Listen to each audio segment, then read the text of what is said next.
हिंदू संस्कृतीत विश्वाच्या मुळाशी ओंकार हा ध्वनी कारणीभूत असल्याचे सिद्धांत आहे। श्री गणेश ही देवता ओंकार स्वरूप आहे, त्यामुळे गणेशाला आद्य देवता मानतात।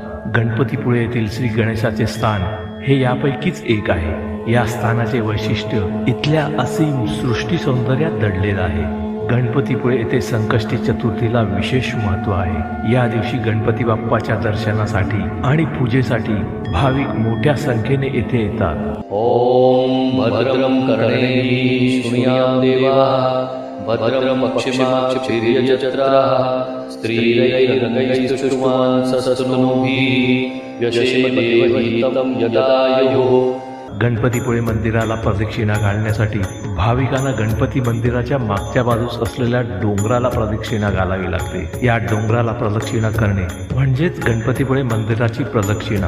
ही मंदिराची प्रदक्षिणा 1 ते 1.25 किलोमीटर इतकी आहे। संकष्टीच्या दिवशी सायंकाळी 4 वाजता याच प्रदक्षिणा मार्गावरून श्रींची पालखी काढण्यात येते।